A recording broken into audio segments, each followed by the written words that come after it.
It's been 30 years since the Rwandan genocide, the systematic campaign by the majority Hutus to wipe out the minority Tutsis. Here's a reminder of what happened and why it's still affecting the region today.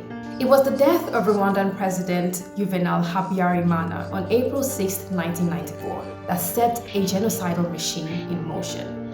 Habyarimana's plane was shot down, and to this day, no one knows by whom. But the Hutu government blamed a Tutsi militia group known as the Rwandan Patriotic Front, or the RPF. It was led by the current president, Paul Kagame.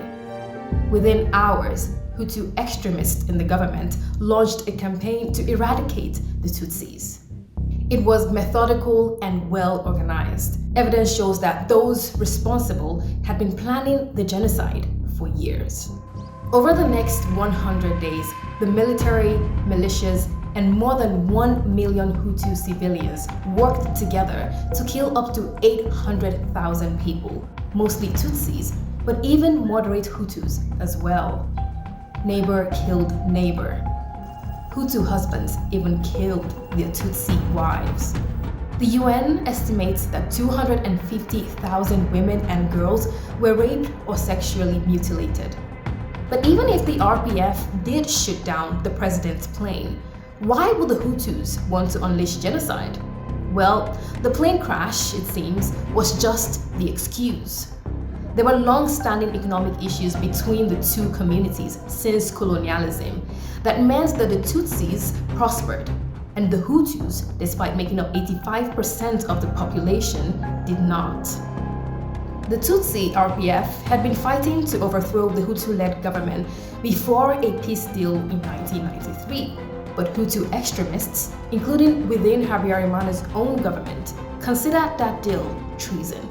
The slaughter ended almost 100 days after it began, when the RPF, backed by Uganda, took control of the country.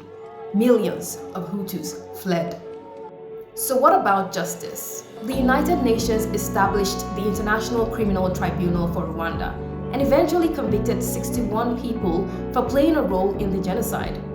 Rwanda also set up local courts as part of the justice and reconciliation process. It put 1.2 million people on trial. As for post-genocide politics, Paul Kagame has officially been president since the year 2000. While Rwanda has been mostly prosperous and stable under his watch, he is accused of running an authoritarian state, using the RPF to control and govern almost every aspect of life. He's also accused of political intimidation and having opponents murdered, allegations he has denied.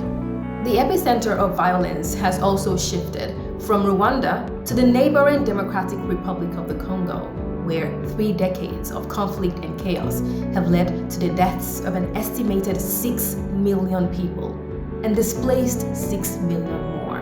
Kagame and Rwanda are blamed for at least part of that. 2 million Hutus fled into the DRC during the violence.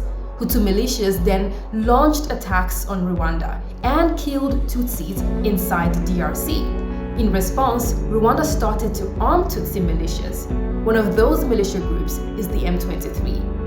It is now battling for control of the DRC's east and has been accused of war crimes. A UN investigation found that M23 is controlled and armed by the Rwandan Defense Ministry, although Rwanda denies this. 30 years on from the genocide, there are still unanswered questions. Where are those who have escaped justice? Who really shut down the plane? And the biggest, how could this happen?